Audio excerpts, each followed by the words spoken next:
Hello class, good evening.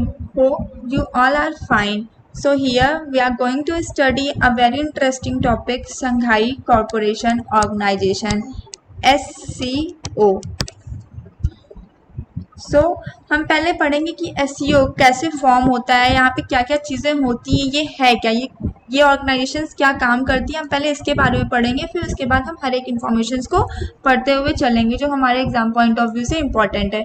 SCO 1996 में USSR जब split होता है तब यहाँ पे SCO का फॉर्मेशन होता है।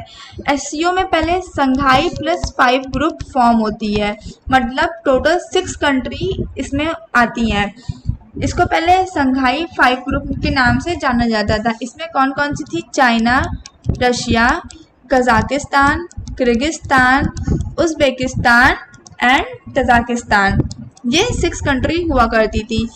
2000 अब इस टाइम यहाँ पे 8 मेंबर कंट्री हैं। 2001 में ये फॉर्म होता है, 15 जून 2001 में। मोस्ट इम्पॉर्टेंट पॉइंट इसका हेडक्वार्टर है, क्योंकि ये संघाई SCO है तो मोस्टली स्टूडेंट को लगता है कि ये संघाई में इसका हेडक्वार्टर है, लेकिन ये गलत है। संघाई और बीजिंग दोनों ही चाइना में है, लेकिन इसका हेडक्वार्टर चाइना बीजिंग में है। इसकी official languages Chinese and Russian है। इसके सेक्रेटरी जनरल वलामिद्दीन नौरव हैं। एक most important point, India and Pakistan 2017 में SCO को ज्वाइन करता है। इस टाइम एक कजाकिस्तान में एक एग्रीमेंट होती है, उसको हम अस्ताना एग्रीमेंट से बोलते हैं। ये क्वेश्चन पूछा जा सकता है कि ये अस्ताना एग्रीमेंट क्या है। ये एक ऐसा एग्रीमेंट है, इस टाइम 2017 में इंडिया और पाकिस्तान इसको SCO को ज्वाइन करता है। और उज़्बेकिस्तान 2001 में ज्वाइन करता है, तब जाके ये SCO, इसको SCO बोलते हैं। इसके पहले इसको SCO 5 ग्रुप बोलते थे। ये 2001 में फॉर्म जरूर हुआ है, लेकिन ये काम करना 2003 में शुरू किया है। लेकिन एग्जाम पॉइंट ऑफ व्यू से हर जगह 2001 ही इसका राइट आंसर है। ये आपके सामने सेंट्रल एशिया का मैप है। इसमें सेंट्रल एशिया की 4 countries, Kazakhstan Astana, Uzbekistan Tashkent, Kyrgyzstan Bishkek and Tajikistan Dushanbe, ये 4 कंट्रीज हैं जो SCO की मेंबर हैं। एक मोस्ट इम्पॉर्टेंट पॉइंट, तुर्कमेनिस्तान, ये सेंट्रल एशिया का पार्ट है, लेकिन ये SCO का मेंबर नहीं है। ऐसा क्यों? क्योंकि तुर्कमेनिस्तान ने ये चीज़ बोला था कि UN के सामने, यूनाइटेड नेशंस के सामने, कि हम एक पॉजिटिव न्यूट्रलिटी पे काम करते हैं। इस वजह से हम SCO का मेंबर नहीं बनेंगे, क्योंकि SCO मेन फोकस करता है सेंट्रल एशिया कंट्री पे।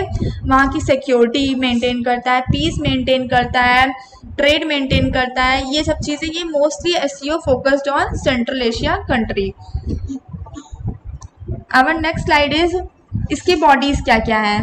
SCO की 3 बॉडीज हैं, एक head of state council, head of government council, regional anti terrorist structure RATS. ये इंपॉर्टेंट है हमारे एग्जाम पॉइंट ऑफ व्यू से। हेड ऑफ स्टेट काउंसिल ये एक सुप्रीम डिसीजन मेकिंग बॉडी है।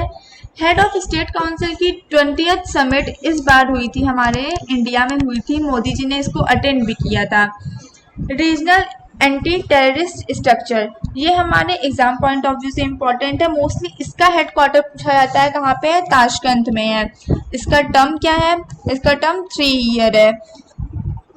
इसकी एक्सरसाइज इस बार 2021 में हुई थी, पैबी एंटी टेरर एक्सरसाइज। ये 36 मीटिंग थी रैट्स की, जहाँ पे ये एक्सरसाइज हुई थी। कहाँ पे हुई थी? ताशकंद, यहाँ पे मैंने मेंशन किया हुआ है। ये हर एक जो ये 8 कंट्री है, मेंबर कंट्री है, वहाँ हर एक कंट्री के रिप्रेजेंटेटिव इस रैट्स में आते हैं। इसका टर्म 3 ईयर का होता है। हेड ऑफ स्टेट काउंसिल, इसकी मीटिंग हर एक साल में खाली एक बार होती है। ये इतनी चीज़ें आपके लिए इम्पॉर्टेंट है। इसका भी यही है। ये हेड ऑफ गवर्नमेंट काउंसिल ये क्या करती है? ये SCO का बजट जो होता है, SCO का एक खुद का बजट होता है जो उसको प्रेजेंट करती है। स्टेट काउंसिल ये सुप्रीम डिसीजन मेकिंग बॉडी है। ये चीज़ आपके लिए इम्पॉर्टेंट है एग्जाम पॉइंट ऑफ व्यू से। Our next is, in 2002 meeting SCO की रशिया में होती है, 2005 में कजाकिस्तान में होती है। ये इतना इम्पॉर्टेंट नहीं है। मोस्ट इम्पॉर्टेंट पॉइंट यहाँ पे ये आता है, 2007 में एससीओ एक एग्रीमेंट साइन करता है, उसका नाम क्या है, कलेक्टिव सिक्योरिटी ट्रीटी ऑर्गेनाइजेशन इन तजाकिस्तान। यहाँ पे ये एक ट्रीटी साइन करता है 2007 में। इस ट्रीटी का फुल फॉर्म पूछा जा सकता है, CSTO, ये इसका शॉर्ट फॉर्म है। इसका फुल फॉर्म क्या है, ये इसका फुल फॉर्म आपसे ऑर्गेनाइजेशन क्वेश्चन के फॉर्म में, MCQ के फॉर्म में पूछा जा सकता है, या फिर स्टेटमेंट के फॉर्म में भी ये पूछा जा सकता है कि कलेक्टिव सिक्योरिटी ट्रीटी ऑर्गेनाइजेशन ये एससीओ से रिलेटेड है या नहीं है। ये एससीओ से ही रिलेटेड है। फिर इसमें एससीओ में हमारे 8 वंडर्स ऑफ आते हैं हर एक कंट्री के, जिसमें इसमें 8 कंट्रीज हैं, उनके 8 वंडर्स हैं, उसके बारे में भी हम पढ़ेंगे। इसमें एक इम्पॉर्टेंट पॉइंट नहीं है, उतना मोस्ट इम्पॉर्टेंट पॉइंट नहीं है, लेकिन आप एक जनरल नॉलेज के लिए आप इसको जान सकते हैं। इसमें 4 ऑब्जर्वर कंट्री हैं एंड 6 डायलॉग कंट्री हैं। इसके बारे में मोस्टली नहीं आएगा, लेकिन 2008 में इसका मेन फोकस अफगानिस्तान में स्टेबिलिटी लाने के लिए एससीओ काम करने लगा था। जैसा कि बताया है, अफगानिस्तान मेंबर एससीओ का नहीं है, लेकिन ये ऑब्जर्वर कंट्री का अफगानिस्तान मेंबर है। 2008 से एससीओ का एम ये था कि जो है अफगानिस्तान में कैसे हम stability, bringing stability in Afghanistan, इसका एम यही चला आया है 2008 से। Statue of unity, statue of unity जो हमारा गुजरात में है, नर्मदा नदी के पास, वहाँ पे पीएम मोदी ने इसको इनॉग्रेट करवाया था। ये स्टैचू ऑफ यूनिटी हमारे एससीओ के वंडर्स लिस्ट में आते हैं। टोटल 8 वंडर्स की लिस्ट है एससीओ की, उसमें आती हैं। यहाँ पे मैंने हर एक वंडर्स की लिस्ट आपको प्रोवाइड किया, आप देख सकते हैं 182 metre tall statue of unity. 182 metres कई सारे एग्जाम्स में आपसे एसएससी, रेलवे, इन सब एग्जाम्स में पूछे जा चुके हैं कि यूनिटी, स्टैचू ऑफ यूनिटी कितने मीटर्स की है। 182 मीटर्स की है। और एक ये भी इम्पॉर्टेंट पॉइंट है कि ये अब ये स्टैचू एससीओ के वंडर्स की लिस्ट में आ चुकी है। यहाँ पे हमारे 8 वंडर्स हैं, इंडिया की Statue of Unity, Kazakhstan, China. Important, हर एक कंट्री का आपको 8 स्टैचू ऑफ यूनिटी लर्न करने की उतनी ज़रूरत नहीं है। मोस्टली आप इंडिया की पता हो, चाइना की पता हो, रशिया की पता हो, दी गोल्डन रिंग सिटीज़, ये 8 वंडर्स ऑफ एससीओ, इसकी लिस्ट है आपके पास। आप इसको एक बार टचअप दे सकते हैं अगर एमसीक्यू के फॉर्म में पूछा जा सके। वैसे पूछा तो सिर्फ ये इंडिया, चाइना, रशिया का ही जाएगा, यही इतना इम्पॉर्टेंट है आपके लिए। नेक्स्ट स्लाइड है, एक बहुत इंटरेस्टिंग पॉइंट है। हम बहुत सारे ऑर्गेनाइजेशंस पढ़ते हैं, हर एक ऑर्गेनाइजेशंस में कोई कोई कंट्रियाँ होती हैं, कोई नहीं होती हैं। ये हर एक कंट्री नहीं याद हो पाती कि किस किस ऑर्गेनाइजेशन में कौन कौन सी कंट्री है। तो ये एक ट्रिक लेके आए हैं आपके लिए, ताकि आपको इससे याद रहे कि एससीओ में कौन कौन से कंट्री है और कौन कौन सी नहीं है, क्योंकि ऑप्शंस के फॉर्म में पूछा जाता है कि इसमें है कि नहीं है। जैसे कि आपको पता है इसमें सेंट्रल एशिया की सारी कंट्रीज़ हैं, लेकिन तुर्कमेनिस्तान नहीं है। ऑप्शन में तुर्कमेनिस्तान भी दे दिया जाएगा, लेकिन उसमें आप कंफ्यूज हो जाएंगे कि ये है कि नहीं है। इसी वजह से ट्रिक के थ्रू हम लर्न कर सकते हैं कि ये है कि नहीं है। चलिए शुरू करते हैं। एक सेकेंड। ट्रक से पिक करके स्कूल ले गया।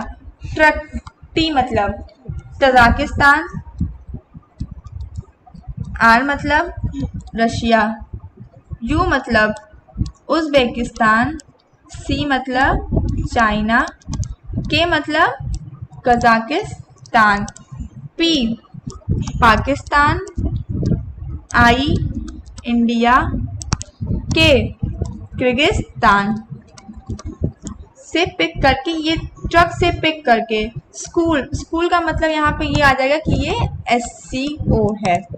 आई होप आपको ये ट्रिक इजी लगी हो। ट्रक से पिक करके स्कूल ले गया, ट्रक से लेके स्कूल गया। इससे आपको पूरे कंट्रीज 8 कंट्रीज के नाम अच्छे से आपको याद रहेंगे। आप कभी भी एग्जाम हॉल में आप इसको रिकॉल कर सकते हैं। आई होप मेरे हर एक पॉइंट आपको समझ में आए होंगे। अगर आपको, आपके लिए ये वीडियो हेल्पफुल है तो do like, share and subscribe. Thank you so much.